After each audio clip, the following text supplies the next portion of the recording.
अस्सलाम वालेकुम नाज़रीन, news talk with Naseer Gopang में भली कार मैं अमज मेज़बान इस्लामाबाद प्रोग्राम में गुफ्तगू कंदासीं। ईरान अमरीका जे विच में मौजूदा जेका हिन वक्त सूरत हाल आहे, चिकताण वारी सूरत हाल हिन वक्त भी बरक़रार आहे। हिन वक्त ईरान जे अंदर अमरीकी हमलनि जे नतीजे में जेके तवानई जा ठिकाणा आहिनि उनखे मर्कज़ बणायो वियो आहे, जंहिंजे नतीजे में ईरान जे अंदर सरकारी तौर ते अवाम खे अपील कई वई आहे त बिजली जे इस्तेमाल खे घटि कयो वञे। इन खां अलावा नाज़रीन, ईरान ते गुज़िर राति थियल हमलनि जे नतीजे में 8 ॼणा शहीद थी चुका आहिनि ऐं 20 ॼणा ज़ख़्मी थी चुका आहिनि। ईरानी मीडिया जो चवणु आहे त हमले जो सिलसिलो हिन वक़्तु बि हलंदड़ आहे ऐं जवाबी कार्रवायूं जेके ईरान पारां कयूं वञनि पियूं उनजो सिलसिलो बि जारी आहे।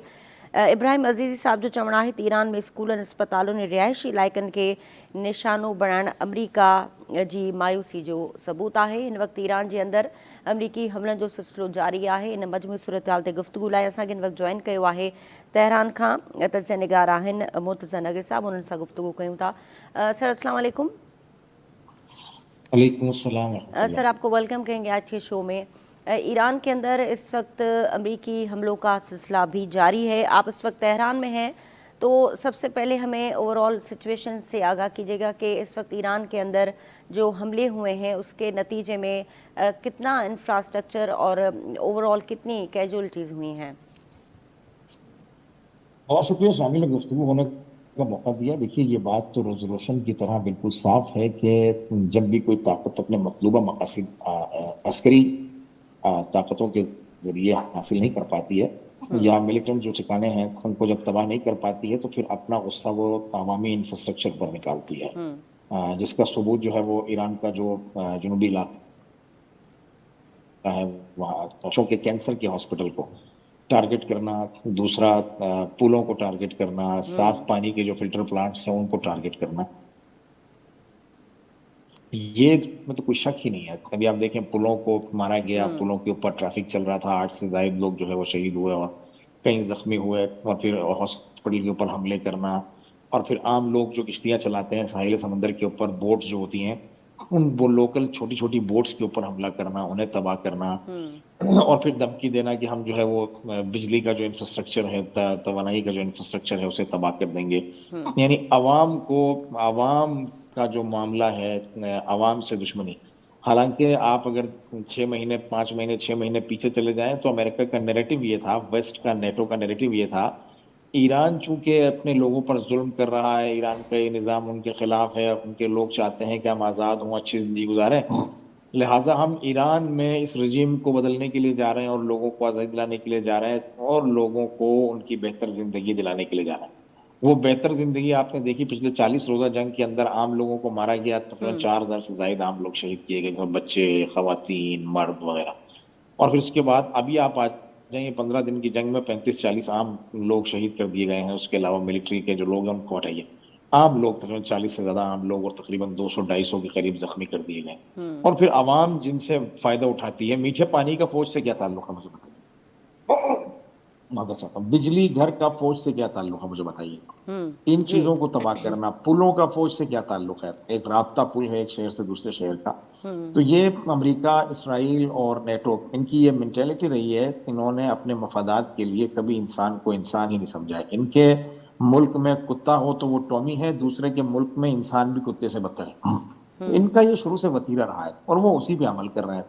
लेकिन सवाल ये है क्या इन चीजों को करने के बाद ये अपना मतलूबा हदफ हासिल कर लेंगे, ये अहम सवाल है। तो उसके लिए ईरानी जो है वो अभी तक रेजिस्टेंस करते आए हैं और अभी भी रेजिस्टेंस कर रहे हैं और जवाब भी दे रहे हैं। आपने देखा शाम के अंदर जो अल्तनफ में अमेरिकन जो एक बेस, एयर बेस, उसको निशाना बनाया गया, वहां पर कई अमेरिकी फौजियों की हलाकतें हुई। उसके बाद बहरीन के अंदर और कुवैत के अंदर कुल मिला के कोई 40-50 के ऊपर अमेरिकी फौजी भी मारे जाते हैं और कई जख्मी हैं, जिनकी तस्वीर भी मुख्तलिफ जख्मियों की आ रही है, लेकिन मारे हुए लोगों को नहीं दिखाया गया। तो मुकाबला बराबर चल रहा है। और फिर जब ट्रंप ने ऐलान किया कि हम इंफ्रास्ट्रक्चर तवानाई का उड़ाएंगे, मीठे पानी के प्लांट्स उड़ाएंगे, तो जिहा की जो सिपाही पासदारान की जो लीडरशिप है, उन्होंने ये वाज़ेह पैगाम दिया अगर ऐसा हुआ तो फिर खित्ते में किसी के पास भी कोई तवानाई नहीं रहेगी। फिर दुनिया में 50% से ज्यादा ममालिक जो है वो एनर्जी को खुदा हाफिज करें और फिर जो है वो कोयले पे जिंदगी गुजारने का बंदोबस्त करें। क्योंकि जब हम नहीं रहेंगे, हमारे पास कुछ नहीं रहेगा, तो फिर किसी के पास भी कुछ नहीं रहेगा। ये जो हमले जिन ममालिक से हो रहे हैं, फिर हम उन्हें भी बलिया मेट करेंगे। تو ایک اصولی موقف اور ایک اصولی سٹینڈ کے اوپر ایران کھڑا ہوا ہے. جس طرح سے عراق کو کیمیکل ویپنز کے نام پہ تباہ کیا گیا, جس طرح سے لیبیا کو تباہ کیا گیا جھوٹے نیریٹوز کے اوپر, اور آج تک کسی بات کا کوئی ثبوت ملا نہیں, اسی طرح سے ایران کے ساتھ بھی یہی مرحلہ کیا گیا جمہوریت کے نام پر, اور جو ہے وہ ایٹمی مواد کے نام پر نیوکلیئر ایشوز کو بہانہ بنا کر حملہ کیا گیا. دونوں میں سے کسی بھی چیز کا اس بات نہیں ہوا. ہاں ایک چیز جو الٹی ہو گئی وہ یہ ہوئی کہ شہید آیت اللہ سید علی خامنہئی کے جنازے میں 5 کروڑ سے زیادہ لوگوں نے شرکت کر کے پوری دنیا کو یہ پیغام دے دیا کہ ایرانی اپنے سسٹم کے پیچھے کھڑے ہوئے. تو مار دھاڑ کا سسٹم چل رہا ہے, اور امریکہ نے خبردار کیا ہے آج بھی کہ ہم تہران تک حملوں کو وسعت دیں گے. تو ایران نے بھی بدلے میں کہا کہ ہم بھی مزید جنگ میں شدت پیدا کریں گے, اور آبنۂ ہرمز کو بند کرنے کا بھی, آبنۂ ہرمز کے ساتھ ساتھ باب المندب کو بھی بند کرنے کا سلسلہ کیا جائے گا. تو میں سمجھتا ہوں کہ یہ جنگ آئندہ آنے والے دنوں میں شدت پکڑتی جائے گی. آبنۂ ہرمز کے اوپر جو ہے وہ نیٹو اور ٹرمپ اور یہ عرب ممالک مکمل دیوانگی کی حد تک چلے گئے, لیکن ایران بھی اپنے ارادوں میں نیچے نہیں آ رہا ہے. لہٰذا مجھے لگتا ہے کہ اگلے چند دنوں میں جنگ مزید پرشدت ہو جائے گی. اچھا سر, اس طرف اگر ہم بات کریں کہ پیس ٹاکس جہاں پر رکی تھی, اس کے بعد جو ڈیڈ لاک کی صورتحال ابھی بھی برقرار ہے, لیکن وائٹ ہاؤس یہ دعویٰ کر رہا ہے کہ ایران سے جو ہے وہ ڈیل کے حوالے سے بات چیت کا سلسلہ جاری ہے. تو جب حملے ہو رہے ہیں اور ایران نے ابھی تک اس بات کی تصدیق بھی نہیں کی, لیکن وائٹ ہاؤس یہ کیوں دعویٰ کر رہا ہے کہ بات چیت کا سلسلہ جاری ہے ایران کے ساتھ؟ وائٹ ہاؤس کے دعوے کو تو آپ انہی کے ذمہ چھوڑ دیں. اب تک ٹرمپ جو ہے وہ 28 بار سے زیادہ یہ اعلان کر چکا ہے کہ امریکہ ایران میں جنگ جیت چکا ہے. وہ تو ان کے صبح شام دعوے ہیں. یہ بھی ایک ٹیکٹک ہوتی ہے تاکہ عوام کے اندر اضطراب پیدا کرنا کہ ہمارے لیڈرز ایک طرف سے بات چیت کر رہے ہیں, دوسرے سے جنگ کر رہے ہیں. یہ ٹیکٹکس ہوتی ہیں. جیسے احمد نژاد کے اوپر مختلف بلانس لگائے گئے تاکہ عوام میں اس اشتعال اور انتشار پیدا کیا جائے, اور مختلف طریقوں سے مختلف ہیلوں سے عوام کو گورنمنٹ سے دور کرنے, اپنی فورسز سے دور کرنے کے مختلف ہیلے ہیں نا یہ. حالانکہ ان کو ہر موقع پر جواب ملتا رہا ہے. جنگ کے دوران 40 روزہ لوگ نکلے, امریکہ کے خلاف کھڑے ہوئے. آیت اللہ خامنہئی کے جنازے میں لوگ نکلے, امریکہ کے خلاف نعرے لگائے, ٹرمپ کے خلاف نعرے. تو ایسا نہیں ہے کہ مذاکرات کی ٹیبل ارینج نہیں ہوگی, لیکن مسئلہ یہ ہے کہ امریکہ دھوکوں سے باز نہیں آتا ہے. پچھلی دفعہ بھی جو MOU سائن ہوا تھا اس کے اندر بنیادی 2 شرطیں تو آپ دیکھیں گے نا جن کی خلاف ورزی مسلسل ہوئی. پہلی شرط لبنان کے اندر جنگ بندی اور اسرائیل کا انخلا لبنان سے, لیکن آپ نے دیکھا MOU سائن کرتے ہی اگلے دن لبنان پر بمبارٹمنٹ ہوئی, ہزاروں لوگ شہید کیے گئے, انفراسٹرکچر ان کا, ان کی بلڈنگز, ان کی زندگی کا معاملہ تباہ کیا گیا. اور ابھی بھی آپ سے گفتگو سے کچھ چند منٹ پہلے میں ایک ویڈیو دیکھ رہا تھا, ایک مسجد کو بلاسٹ کر کے ایک بم مار کے اڑایا گیا لبنان کے اندر ہی. وہ جو سارا سلسلہ غزہ میں تھا وہی لبنان میں چل رہا ہے. تو پہلی شرط تو وہیں توڑ دی گئی. دوسری شرط یہ تھی کہ آبنۂ ہرمز پر 60 دن تک, جب تک MOU فائنل نہیں ہو جاتا, 60 دن تک جو ہے وہ آبنۂ ہرمز سے ایران کے معین کردہ رستوں سے جہاز گزریں گے. ٹول ٹیکس نہیں ہوگا, فری جائیں گے, لیکن ایران کے معین کردہ رستوں سے. اور آپ نے دیکھا کہ جیسے ہی ایران آیت اللہ خامنہئی کے جنازے میں انگیج ہوا, اور وہ جنازہ اتنی ہائپ کریٹ کر گیا کہ پوری دنیا کے میڈیا کے اندر صرف اسی جنازے سے, اسی فنرل پروسیشن سے متعلق خبریں چل رہی تھیں. تو انہیں یہ تحمل نہیں ہوا. انہوں نے کہا کہ اگر یہ خبریں یوں ہی 10, 12, 15 دن میڈیا کے اوپر چلتی رہیں تو ہمارا تو ستیاناش ہو جائے گا. پوری دنیا میں ان کا بہت پازیٹیو امیج جا رہا ہے. انہوں نے فوراً سے پیشتر اس شپ کی بھی, شپ نمبر 5 کی MOU کے خلاف ورزی کی, اور چھپے ہوئے رستے سے نکالنے کی کوشش کی کشتیوں کو, اور خاص طور پہ وہ بھی سعودی عرب اور قطر جو خود ثالثی ممالک میں شامل تھا. تو ایران نے ان کو وارننگ دی, اور وارننگ جب انہوں نے نہیں سنی تو پھر ان کشتیوں کو صرف ڈیمیج کیا گیا, سنک نہیں کیا گیا, تاکہ وہ آگے نہ بڑھ سکیں. تو کھلی خلاف ورزی کی, اور اس کے بعد جو ہے وہ اب الزام کیا ڈل رہا ہے کہ ایران نے خلاف ورزی کی ہے. اور ماشاءاللہ ثالث ممالک بھی اس پر کوئی حرف نہیں کہہ رہے کہ یہ ایران کی خلاف ورزی نہیں ہے, بلکہ ایران کا یہ معاملہ طے تھا کہ کوئی بھی کشتی ایران کے معین کردہ رستے کے علاوہ نہیں جائے گی. تو یہ بڑی الارمنگ سچویشن ہو گئی ہے, اور اس پر جو ہے وہ آپ نے دیکھا کہ جنگ کا دوبارہ اس بہانے سے آغاز کر دیا. اور یہ جو امریکہ نے بیچ میں سیز فائر کیا تھا, میں کئی دفعہ پہلے بھی چینلز پہ کہہ چکا ہوں کہ یہ تو مخلصانہ تھا ہی نہیں, کیونکہ دھوکہ امریکہ کی سرشت میں ہے, اور آج تک اس کا وجود ہی دھوکوں کے اوپر مبنی ہے. یہ سیز فائر کی اپیل ہی امریکہ نے اس لیے کی تھی پاکستان کو کہ یہ سیز فائر ہو جائے تو ہمارے جو فوجی خستگی کا شکار ہو گئے, خوف کا شکار ہو گئے, ان کو لے جایا جائے, تازہ دم دستے لائے جائیں, اور جو اسلحہ ان کا پیٹریوٹ سسٹمز, ریڈارز وغیرہ جو ڈیمیج ہوئے ہیں ان کو ریپلیس کیا جائے, اور پھر دوبارہ ایک جنگ چھیڑنی تھی انہوں نے. اب چونکہ آبنۂ ہرمز کا کنٹرول یعنی امریکہ کی موت, تو وہ کبھی بھی امریکہ اس چیز کو تحمل نہیں کرے گا، اور ان کی کوشش یہی تھی کہ دوبارہ اپنے آپ کو جو ہے وہ ریبلڈ کر کے اپنے اچھا آپ کو سر، ریعام کر اب کے دوبارہ جنگ شروع کی۔ مزید کس طرح آپ صورتحال کو دیکھ رہے ہیں؟ وے فارورڈ اب کیا آپ کو نظر آ رہا ہے؟ اگر آپ نے ہرمز بند رہتی ہے، لیکن امریکہ پر اس کا اتنا پریشر ہم اس وقت تک تو نہیں دیکھ رہے ہیں، کیونکہ حملوں کا سلسلہ بھی جاری ہے، اور وہ اسی طرح پریشرائز کر کے ایران کو جو ہے وہ باتوں کے لیے، پیس ٹاکس کے لیے راضی کرنا چاہ رہا ہے، لیکن اب وے نہیں دیکھیں، فارورڈ یہی تو تو پھر بھی نظر نہیں آ رہا۔ میں آپ سے کہہ رہا ہوں، اب ٹوٹل جنگ شفٹ ہو گئی ہے، نہ نیوکلیئر ایشو ڈسکس ہو رہے ہیں، نہ ایران کی رجیم ڈسکس ہو رہی ہے، نہ بالکل۔ ایران کو ٹکڑے کرنے کی بات ہو رہی ہے، نہ کوئی دوسرا مسئلہ ہو رہا ہے۔ اب ٹوٹل جو گیم چل رہا ہے، یعنی امریکہ کا پورا فوکس جو ہے وہ، اسرائیل کا پورا فوکس یہ ہے کہ کسی طرح سے آبنہ ہرمز کھلوائی جائے۔ یعنی اسرائیل نے پیار محبت سے لا کر امریکہ کے ہاتھ میں جنگ دے دی، اب جنگ بے وقوف ٹرمپ لڑ رہا ہے۔ اسرائیل سکون سے کنارے پہ بیٹھا ہوا ہے، اور امریکن جو عام لوگ ہیں ان کے ٹیکس کے پیسوں سے اسرائیل کی حفاظت کے لیے بے وقوف ٹرمپ جنگ لڑ رہا ہے۔ اور پورا فوکس جو آبنہ ہرمز آج سے 6 مہینے پہلے تک بالکل آزادانہ طور پر کھلی ہوئی تھی، اسے کھلوانے کے لیے مسلسل جنگ بالکل لڑ رہا ہے۔ اور مسلسل جنگ کا مطلب یہ ہے کہ مسلسل آرم لاس، بالکل جب اسلحہ لاس ہوگا، جب پاور لاس ہوگی، تو امریکہ جن لوگوں کے مقابلے میں چیمپئن، دیکھیں نا، امریکہ چیمپئن پاکستان، انڈیا، بنگلہ دیش اور عرب ممالک کے سامنے تو نہیں ہے نا، وہ ہے چیمپئن ان ممالک کے آگے ہے کہ جن سے اس کا مقابلہ ہے۔ ہمارا تو ویسے ہی باس ہے، تو جن ممالک سے اس کا مقابلہ ہے ان کے سامنے امریکہ کی حیثیت روز بروز نیچے گرتی جا رہی ہے۔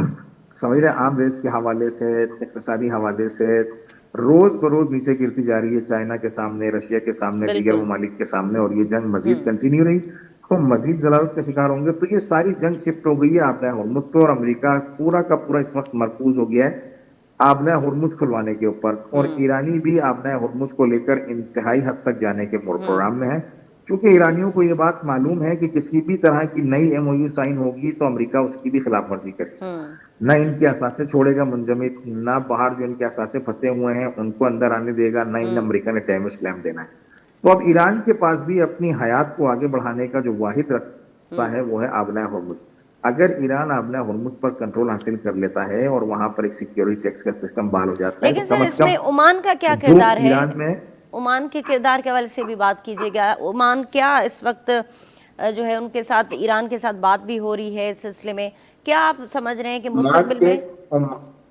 یہی میں آپ کی خدمت میں عرض کر رہا ہوں نا، عمان کے ساتھ بھی یہی طے تھا کہ انہی 60 دنوں کے اندر اندر ایران اور عمان بیٹھ کے کوئی فیصلہ کریں گے اس کے انتظامات کس طرح سے سنبھال رہے ہیں۔ لیکن امریکہ کو ایک تو فیس سیونگ چاہیے تھی جو پوری دنیا میں اس کی عزت کا فاتحہ بن رہا تھا، اس کو بچانا تھا، اور ایک نئی تاریخ جو ہے وہ اس میں کریٹ کرنی تھی، نیا کوئی ایک ماس کھول کر اسے فتح کرنے کی کوشش امریکہ کو کرنی ہے ہر صورت، تاکہ یہ جو ذلت ہو گئی ہے اس جنگ میں، جو پھنس گیا ہے، اور جو اس کا بھرم روز بروز اس کی ہیبت اور اس کی حیثیت اور ہیجمنی جو ٹوٹ رہی ہے، اس کو ایٹ لیسٹ برقرار کیا جا سکے۔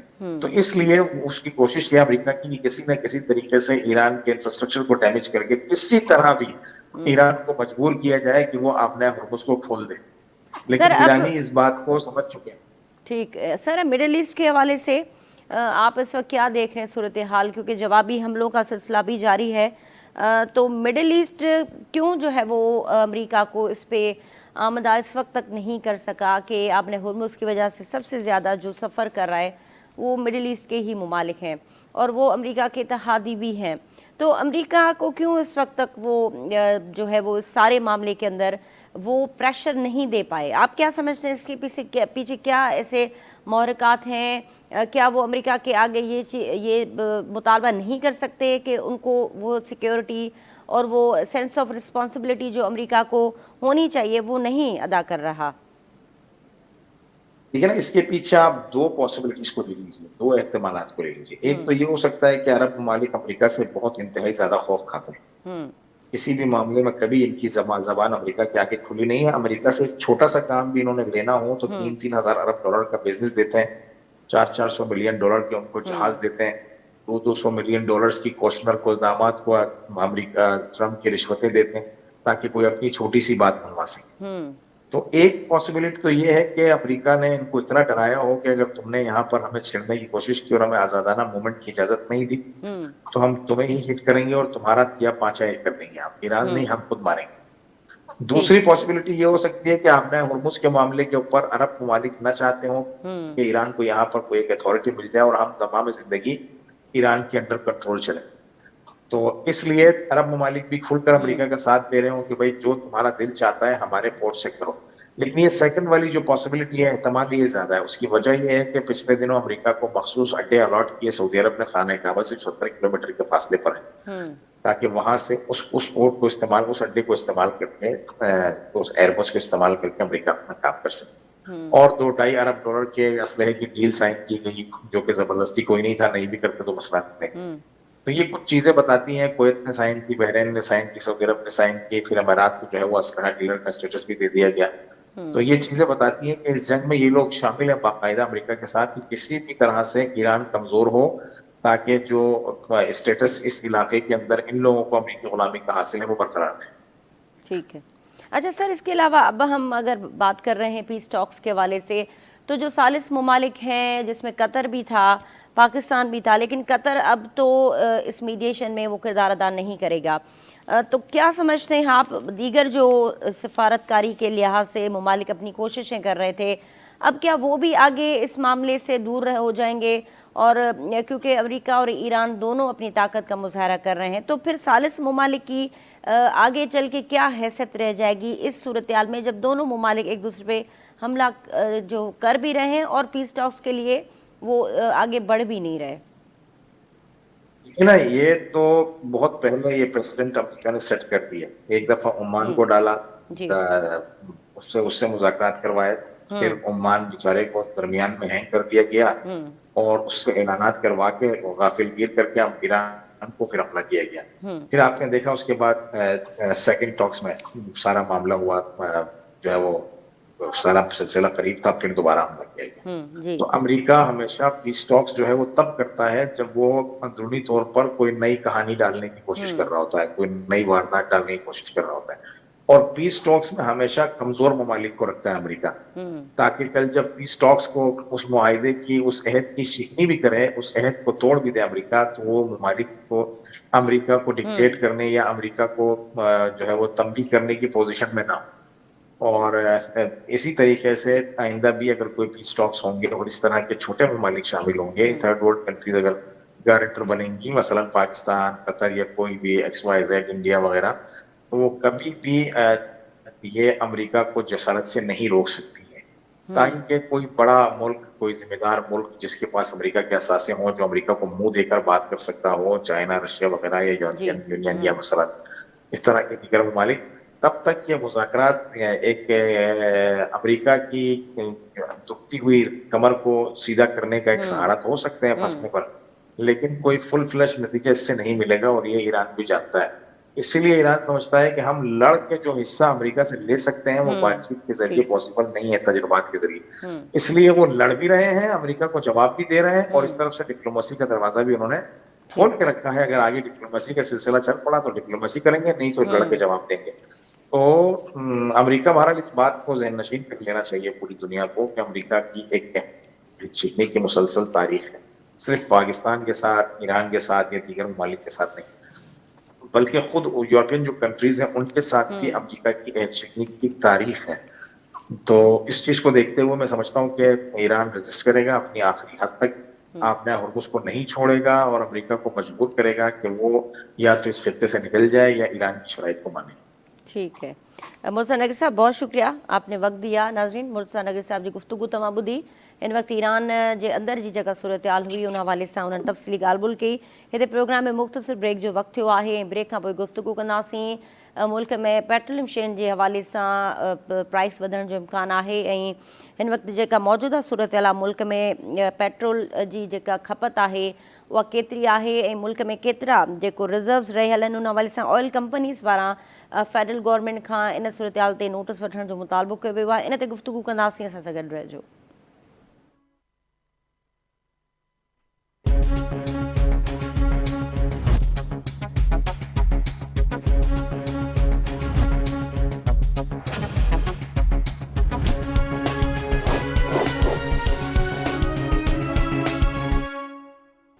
जे प्रोग्राम में तव्हांखे हिकु भेरो ॿीहर भली कार चवंदासीं। ईरान अमेरिका जे हवाले सां गुफ़्तगू हलंदड़ हुई। इन ई टॉपिक ते गुफ़्तगू लाइ असां सां हिन वक़्तु फ़ोन कॉल ते मौजूदु आहिनि सीनियर तर्जुमा निगार आहिनि इब्राहिम कुंवर साहब। उन्हनि सां ओवरऑल सिचुएशन ते गुफ़्तगू कंदासीं। इब्राहिम साहब, तव्हांखे भली कार चऊं था, महिरबानी तव्हां वक़्तु ॾिनो।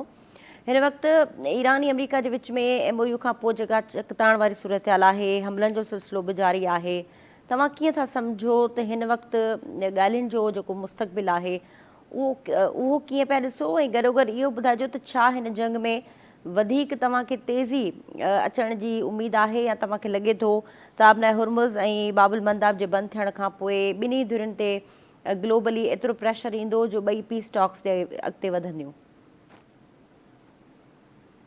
हा जी, महिरबानी। बिल्कुलु असुल त ही जंग जेका सा आहे उहा आहे मुआशी जंग वधीक आहे। ऐं छाकाणि जो हिकिड़े दफ़ा जॾहिं MOU साइन थी वियो हुयो, मामला तइ थी विया, ऐं इन जे पोयां वॾो हिकिड़ो पस मंज़र आहे त कीअं सहूलियतकारी कई वई, कीअं जेको सो हुन में अमेरिका, कतर ऐं पाकिस्तान जेके उहे कोशिशूं वरितियूं, बार बार कोशिशूं वरितियूं हुयूं ॿिन्ही खे थधो करण जे लाइ। ऐं हिकिड़े लम्हे ते थधाप थी आहे, पर ही बेएतमादी जी जेका सा फिज़ा, बेएतमादी जा जेके ख़दशा ॾेखारिया पिया विया, ख़ासि तौर ते ईरान ते, छाकाणि जो हीअ जंग 28 फरवरी खां जीअं ई शुरू थी आहे तीअं सभ खां वॾो मसइलो एतमाद जी खोट जो मसइलो रहियो। ऐं उहो हाणे जॾहिं साबित थी वियो आहे त हीअ ताज़ी जेका सूरत हाल आहे जंहिंमें अमेरिका ईरान जे फ़ौजी ऐं लॉजिस्टिक जेके टारगेट उन्हनि खे माना उन्हनि ते हमला पियो करे, जेके उन्हनि जा ठिकाणा आहिनि उन्हनि ते हमला पियो करे, ऐं जवाब में अमरीकी मफ़ाद रखंदड़ जेके अमरीकी इतादी मुल्क आहिनि उन्हनि ते ईरान जेको को मिज़ाइल पियो ठोके, ड्रोन हमला पियो करे। हाणे इन सॼी सिचुएशन में जेका जीअं जंग शुरू थियण शर्त जेका सिचुएशन पैदा थी हुई स्ट्रेट ऑफ हॉर्मज़ जी, उहो वरी ब्लॉकेज तक़रीबन उहो पियो थिए, वरी उन ते टेंशन आहे। उन जो असरु जेको आहे उहो असरु ईअं पियो निकिरे त समूरनि दुनिया जा उहे तमामु समूरा मुल्क जिन वटि स्ट्रेट ऑफ हॉर्मज़ मां तेल जी सप्लाई वञे थी, उते तेल जी मार्केट जेका आहे उहा चढ़ी चुकी आहे। उते ॿीहर उहा बदएतमादी जेका मार्केट जी, तेल जी मार्केट जेका आहे उहा अकेली तेल जी मार्केट कोन्हे, तेल जी मार्केट सॉफ्ट मार्केट जेका सॉफ्टवेयर मार्केट सां खां वठी एग्रीकल्चर जेको इनपुट या एग्रीकल्चर जेके से एक्सपोर्ट जेके आहिनि मसनूआत आहिनि उन्हनि समूर, यानी को तमामु मार्केटूं जेके आहिनि उहे मार्केटूं ऑयल मार्केटिंग सां सलाड़ियल आहिनि। त हिसाब लॻायो त दुनिया हिकिड़े वॾे बहरान मां निकिरी सुख जो साह खयों ऐं वरी पोज़ीशन ज़ीरो ते हली वञे। उहो फ़क़ति तव्हांजे मतिलबु यानी अमेरिका जी हिकु अची नालाइक़ क़िस्म जूं जेके ट्रम्प जूं पॉलिसियूं, इसराइल जी जेका सा उहा हथ चुरान जेका आहे अमेरिका सां, ऐं बल्कि हाणे त तमामु किसो अॻिते वधी वियो आहे। जीअं जेडी वेंस जो जेको स्टेटमेंट आई त अमेरिका जा कुझु इसराइल जा कुझु माण्हू आहिनि अमेरिका जे अंदरूनी पॉलिसियुनि ते असरअंदाज़ पिया थियनि। इहा हक़ीक़त आहे, उनजो असरु तमामु घणो वठी इहे शयूं ॿियूं ॿ टे शयुनि खे ज़ाहिर करे थो त अमेरिका जो हेॾो वॾो मोतबर उहिदेदार यानी नायब सदर जेको आहे उहो इसराइल जे हवाले सां अहिड़ी ॻाल्हि थो करे। इट मीन्स के ट्रम्प एडमिनिस्ट्रेशन ख़ुदि में जेके इख़्तिलाफ़ आहिनि ऐं उहो पहिरें ॾींहं खां इख़्तिलाफ़ ॿुधण में विया। मिसाल तौरु माइकल रोबियो जेको आहे हुनजी स्टेटमेंट तव्हांखे ॾिसण में कोन थी अचे। जेडी वेंस जो जेको उहो पंहिंजो मौक़िफ़ अलॻि आहे। हीअ रुगो विटकाफ ऐं जेरेड कुशनर जेको उनजे पोयां ट्रम्प ॿई जेके इसराइली लाबी जा माण्हू आहिनि त हिन सॼो मामिलो मुझाए छॾियो। हाणे हिन में अमेरिका जो जेको सरकारी मौक़िफ़ आहे उहो उन खां अॻु में जेको ईरान आहे उन बाबति जेको उहो छा थो चए, उनजो सिंपल मुतालबो आहे त भई तव्हां हिकिड़ी कमिटमेंट कई, MOU कयो, फिरी विया, हे बंदि करे इसराइल हमला बंदि करे, अमेरिका हमला बंदि करे, ईरान जी ख़ुदि मुख़्तियारी जी सलामती जेके हुनजी ज़मानतूं ॾिनियूं वञनि, मुआशी पाबंदियूं जिन जो हटाइण जो तव्हां वाइदो कयो उहो ख़तमु करियो। इहो इन सिंपल आहे। हाणे जेकॾहिं हीउ नथो करे ऐं ईरान अञा बि चाहे थो त ॻाल्हियूं बिल्कुलु कंहिं नतीजे ते पहुचणु घुरिजनि, पर अमेरिका नथो चाहे, अमेरिका उनखे नथो चाहे, इसराइल नथो चाहे। इसराइल जेको चाहींदो उहो अमेरिका चाहींदो। अमेरिका ऊंधो मौक़िफ़ इख़्तियार पियो करे त जंग बि असीं जारी रखूं ऐं ईरान जेको सो उहो हरमज़ जे ज़रिए आलमी वापार न रोके। इहे पॉसिबल ई कोन्हे। जंगुनि में त अलाए छा थी वेंदो आहे। जंगुनि में क्या आमदफ़त जेका असां कम्यूनिकेशन न रोकिजे तॾहिं बि जंग जंगल में पाणी ख़तम थी वेंदो आहे, माण्हू उन में बुखुर में पाह थी मरी वेंदा आहिनि, फ़ौजी ख़ुदि मरी वेंदा आहिनि। ऐं हितां जेको तो ही नवाब साहब हितां धमकियूं वठे जंग जारी रखंदा ई, जंग जारी रखंदो। ऐं जेको ईरान आहे उहो हाणे इहा आहे सरेंडर जी पोज़ीशन, यानी हुननि जो मुतालबो असुल में इहो आहे त ईरान जेको सो शिकस्त तस्लीम करे कि हिते लेटड़ियूं पाए तुंहिंजो पाण खे ऐलान करे सरेंडर करे चुको आहियां, उहो ऐलान करे त अमेरिका आलमी सूबेदार आहे, अमेरिका असांजो माई बाप, पर ईअं कोन थींदो न। ईअं त हेॾी क़यादत मरी वई, हेॾी फ़ौजी शहादतियूं उन में ई कोन कयो त हाणे किथां थींदो। हाणे सॼी जेका सिचुएशन उहो मुंहिंजो त आलमी तवानाई, आलमी मैशियत जी जेका असां उनखे सोड़ो करण जी सिचुएशन आहे, उन में किथे ईरान ज़िम्मेवार आहे, उते 80% अमेरिका ज़िम्मेवार आहे। ऐं अमेरिका जी ज़िम्मेवारी जे करे उनजी जेको सो न रुॻो इत्तेहादी पर यूरोप जेको सो आहे उहो भोॻे पियो। ऐं इहा रुॻो अमेरिकन हिकठी आहे। ऐं मुंहिंजे ख़्याल में असां वटि ख़ुदि एशिया में पाकिस्तान, हिंदुस्तान, बांग्लादेश, चीन जेके थियनि उहे मुतासिर थियनि था। ऐं उन में वरी साॻी पोज़ीशन अची वई आहे, तव्हांजी जेका सामूंडी ट्रांसपोर्ट मुतासिर थी आहे, तव्हांजी शिपिंग इंश्योरेंस ट्रांसपोर्ट जा ख़र्च वधी विया आहिनि, जेका उते इंश्योरेंस वारियूं कंपनियूं आहिनि उहे हथ ई विझण लाइ तयारु कोन थिया। अहिड़ी सूरत हाल में जेके सॼी सिचुएशन जा जेके टे चारि उहे पासा आहिनि उहे इहे आहिनि त भई ईरान पंहिंजी क़ौमी सलामती ऐं जेके से इलाक़ाई जेको असरु आहे उनखे बचाइणु चाहे त उहो उनजो राइट आहे। मतिलबु को वञी पंहिंजे ॿिए जे घर ते हमिलो करे त उहो उनजो राइट न आहे। डिफेंस जेको राइट आहे, डिफेंस में हू छा थो करे सघे, छा करणु चाहे थो ऐं केसिताईं वञी सघे थो, उहो पोइ हुनजे राइट में थो अचे। जंगी जेके कानून हूंदा आहिनि उनमें इहो हूंदो आहे। मैशियत जो सूरत हाल आहे त उन में ईअं ई थींदो, मैशियत ईअं ई बिगड़ंदी न। तव्हां कंहिं ते हमिलो कयो त उन वटि जेको हथु बसि हूंदो उहो त हलाईंदो न। गस बंदि करे छॾींदो, दरवाज़ो बंदि करे छॾींदो, रसद बंदि करे छॾींदो, ट्रांसपोर्ट बंदि करे छॾींदो, ब्लॉकेट करे छॾींदो। त इहा सिचुएशन हिन वक़्तु पैदा थी आहे जेका सॼी दुनिया खे जंहिं वरी हिकिड़े दफ़ा हिकिड़े वॾी कर्बनाक जेको सो उन हालत में विझी छॾियो अच्छा आहे। इब्राहिम साहब, जीअं तव्हां ज़िक्र कयो त जंगुनि में तमामु घणो मुआशी ऐं जानी नुक़सान बि थींदो आहे। हिन जंग में बि तमामु घणो मुआशी नुक़सान दुनिया जो थियो आहे ऐं हिन वक़्तु बि थी रहियो आहे। हाणे अगरि पाण हिन सॼी ओवरऑल सिचुएशन खे अगरि कंक्लूड जी तरफ़ वठी वञूं त अमेरिका जो हिकिड़े तरफ़ इहो रोल आहे, यूरोप बि भोॻे पियो, मिडिल ईस्ट जा मुल्क हिन सॼी जंग जे अंदरि भोॻीनि पिया ऐं ईरान पंहिंजी सर्वाइवल जी जंग विढ़े पियो। तव्हां छा था सम्झो, अमरीकी सदर नवंबर में अगरि इम्पीच थी वञे थो, उन खां बाद बि हीउ जेको जंग छिड़ी ऐं हेॾो जेको मुआशी नुक़सानु थियो सॼी दुनिया जो, इन जे अज़ाले में केतिरो वक़्तु लॻंदो?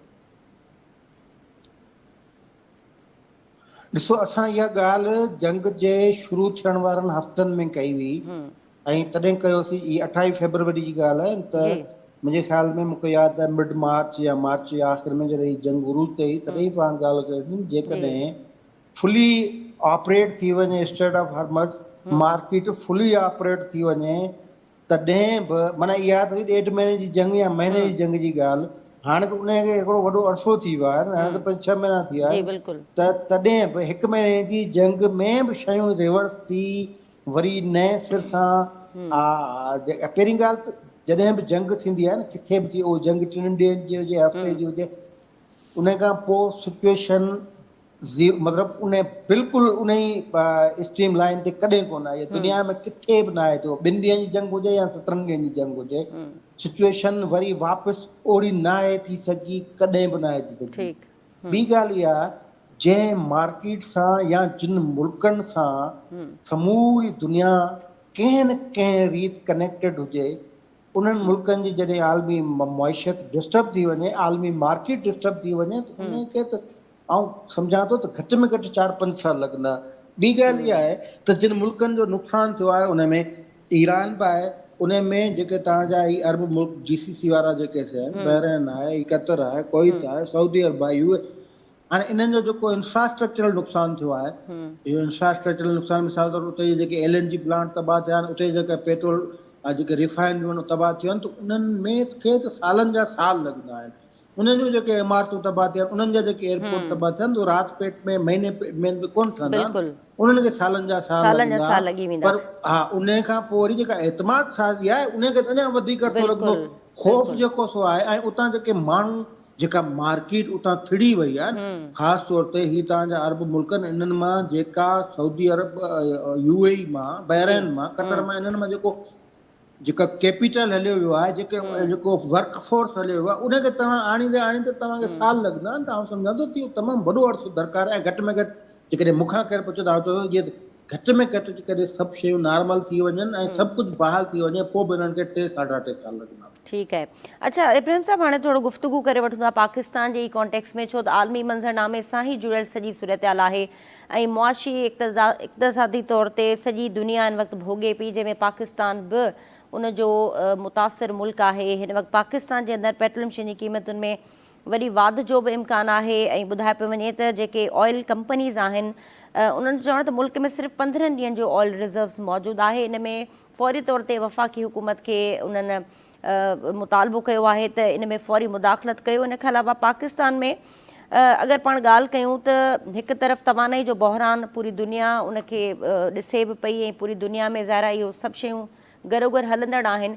पाकिस्तान जे मंज़रनामे खे तव्हां थोरो असांखे सम्झायो त पेट्रोल प्राइज़िस मैनेज करण जे लाइ ऐं इन शयुनि खे बहितर नमूने सां हलाइण लाइ तव्हां खे लॻे थो हुकूमत वटि का स्ट्रेटजी आहे, को प्लान, को होमवर्क आहे इन्हनि शयुनि खे मेंटेन करण जे लाइ, या आलमी जेको मंज़रनामो आहे उन जी भेट में जेके उन जा इम्कान आहिनि, उन जा जेके असरात आहिनि, उनखे मुंहुं ॾियण जी हिकमत अमली आहे असां वटि?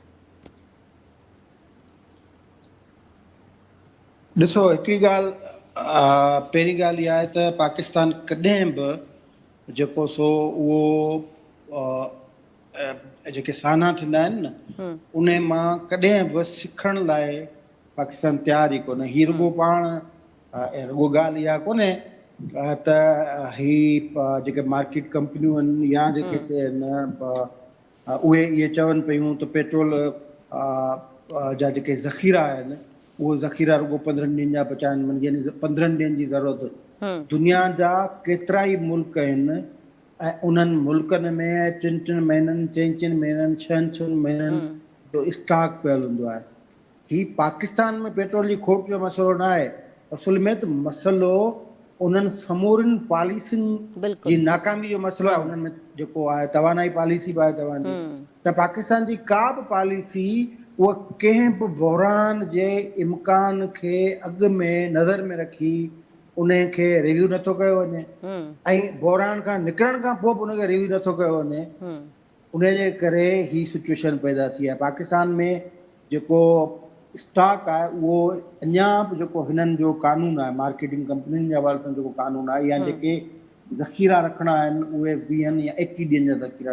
दुनिया में कई मुल्कनि जीअं मूं ॿुधायो त उन में महीननि जा महीना जेके सो ज़ख़ीरा मौजूदु हूंदा आहिनि। पाकिस्तान खे कंहिं रोकियो आहे त उहे ज़ख़ीरा पंहिंजा जेके आहिनि उहे वधाइनि नथा, ऐं पाकिस्तान खे कंहिं रोकियो आहे त हीउ जेको ओगरा, हीउ पेट्रोलियम डिवीज़न, हीउ तव्हांजूं फेडरल हुकूमतूं, इन्हनि खे तव्हां रुॻो अघु वधाइण जे हवाले सां एतिरो बाइख़्तियार कयो आहे, पर उन ई कानून में इन तरमीम खां कंहिं रोकियो आहे त उन्हनि जा जेके ज़ख़ीरा आहिनि उहे घटि में घटि त महीनो 1.5 महीनो मार्जन त रखो।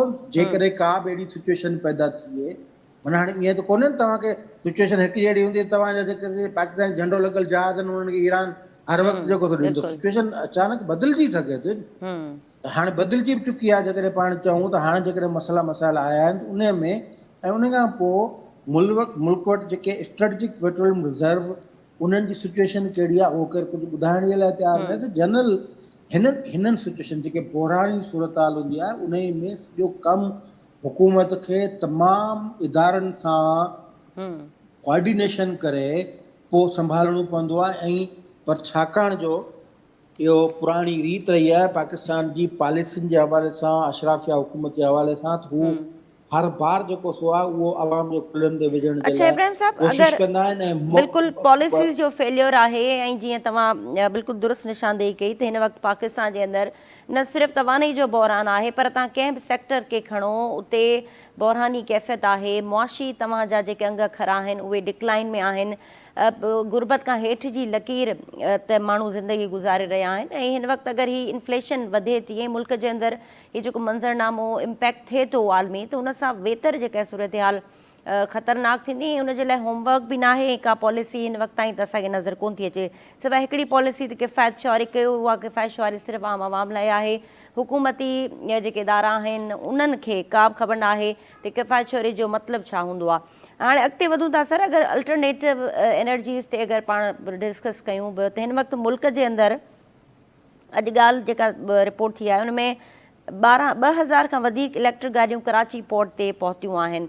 उन खां अलावा पाकिस्तान ऐं चीन जे विच में काफ़ी मामलनि ते अॻु भराई थी आहे। अॼु नायब वज़ीर आज़म इसहाक़ डार चीनी सफ़ीर सां मुलाक़ात कई आहे शिंघाई में, ऐं सीपैक वापार ऐं सीड़पकारी में ताउन वधाइण ते इतफ़ाक़ थियो आहे। अगरि अल्टरनेट ते ॻाल्हायूं त तव्हां छा था सम्झो त मुतबादिल जेके तवानाई जा ज़ख़ीरा आहिनि उन ते अगरि पाण फोकस कयूं, ऐं हिकिड़ो तासुर इहो आहे त हिन वक़्तु जेके चाइना काफ़ी जेको आहे उन में अॻिते आहे, सॼी दुनिया खे लीड करे पियो, त तव्हां कीअं सम्झो था त इन सां असांजे पाकिस्तान जे अंदरि आम माण्हू जी ज़िंदगी ऐं जेको मुआशी चैलेंजिस आहिनि उनखे कंहिं हद ताईं घटाए सघे थो अगरि पेट्रोल खां अल्टरनेट एनर्जी ते अचूं था त? ॾिसो, ही ॿ टे ॻाल्हियूं थियूं न। जी हिकिड़ी त इहा ॻाल्हि थी इलेक्ट्रिक गाॾियूं जेके आहिनि उहो, ऐं उन में चीन जो त असुलु हाणे अंदरूनी मसइलो इहो आहे त उन एतिरियूं इलेक्ट्रिक गाॾियूं पैदा करे छॾियूं आहिनि जो उन खे एक्सपोर्ट करण खां सवाइ उन वटि राह ई कोन्हे। पाकिस्तान जेकॾहिं उहो पहिरियों भेरो इहे 2-3 हज़ार जेके गाॾियूं वरितियूं आहिनि, सुठी ॻाल्हि आहे, इहा बहितरीनु ॻाल्हि आहे, पर पहिरीं ॻाल्हि इहा आहे त पाकिस्तान जेके शइ आहिनि उहो इन्हनि शयुनि खे संभालण जी पोज़ीशन में आहे। यानी मुंहिंजो मक़सदु आहे पाकिस्तान में को बिजली जो अहिड़ो निज़ाम आहे जेको इहो लोड इन्हनि गाॾियुनि जो लोड बर्दाश्त करे। हीअ पहिरीं खे पयूं ईंदियूं, हाणे हिकिड़ो रस्तो खुलियो आहे। अॻु में लोड शेडिंग जी सिचुएशन असांजा रोड रस्ता आहिनि ई कोन जिते इलाही चार्जिंग स्टेशन्स आहिनि, त इंफ्रास्ट्रक्चर मौजूदु न आहे, गाॾियुनि जी खेप अची वञण सां।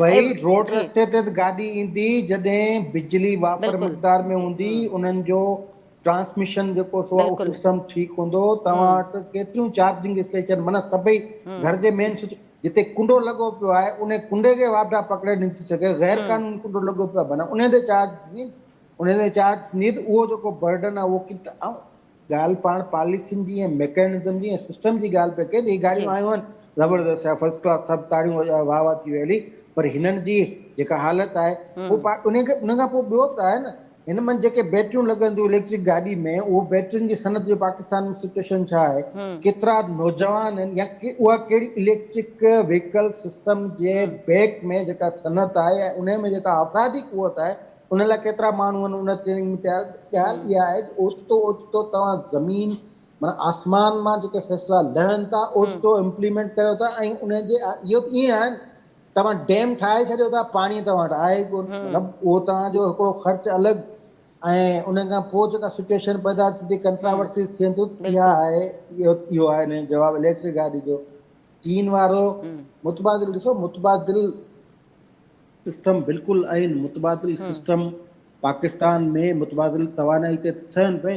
हीउ तव्हांजो जेको सो एटॉमिक सिस्टम जेको सो आहे मुतबादिल सिस्टम आहे, तव्हांजो जेको सो ही सोलर सिस्टम आहे मुतबादिल सिस्टम आहे, तव्हांजो जेको सो हवा मां जेका बिजली ठहे थी इहे सभु मुतबादिल सिस्टम आहिनि।